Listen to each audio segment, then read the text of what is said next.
slow up, no I don't take shit. I got no love for the fakeness. If you wanna play tough and wanna hate this, I'll always show up. I don't ever slow up, no I don't take shit. I got no love for the fakeness. If you wanna play tough and wanna hate this, I'll always show up and make a statement. Hey guys, how's it going? Markel here, back with another video. So it's been 7 days that I've had the DJI Mini SE, and I have been pleasantly surprised. This is a compact little drone, man, that you can put away in any type of bag, backpack. Just put it in a little case, carrying case, and carry it around. People barely notice it, and you're able to fly it in areas that you can't take much bigger drones. So to give you guys a comparison of what I'm talking about, I currently own 3 drones from DJI.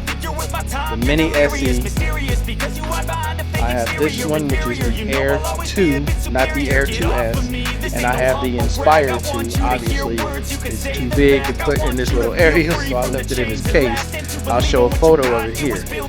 But anyway, this has been great, man. I cannot complain about this drone at all. Well, I do have 2 complaints. Take that back. I do have 2 small complaints. Other than that, this is like flying the original, but it just has much stronger, and you can tell when flying. The motors are stronger in wind, not really strong wind, but it can handle the wind a lot better. It has improved the speed a little bit. It's a little faster. Responsiveness has been great, even though it's Wi-Fi, and it's just been a pleasure overall. You know, I picked up a little case right here to put all of the extra parts in, just so they wouldn't get damaged, like the props being bent or lost anything. So I keep it all in one little case. My only 2 cons with this drone is, one is the remote. This remote needed to be the bigger gray remote that came with the Maverick Air 2 or the Mini 2 or what, the Air 2S and whatever else they get ready to come out with. It should have been this remote.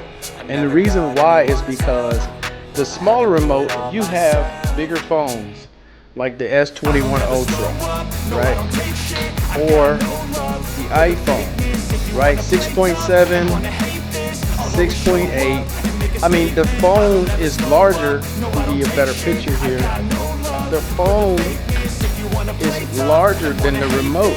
And even though these arms stretch out, right, it's still just too tight, it's too small.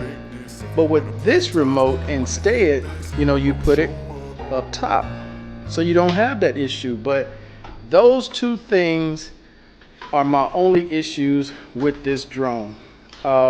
If you're a beginner and you're looking at getting into the hobby of flying drones, yeah, I say this is a win. Easily a win. Even experienced drone pilots, are going to have a lot of fun with this little drone, because again, you can go into more places with this smaller drone than you can with the much bigger drones. Now the image quality is not going to be the same. It's only 2.7K at 30 frames per second, but like in this video, I've upscaled it to 4K. Now you do lose a little bit by doing that, but still, with YouTube compression, you really can't tell that much of a difference. And I'm not trying to do any kind of heavy color grading when I upload to YouTube. I'd save all that for Shutterstock or Picabay. So with that being said, guys, this has been great.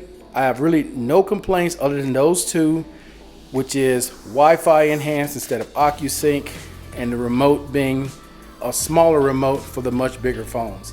But other than that, guys, I give it 2 thumbs up for sure. I'm out. Peace.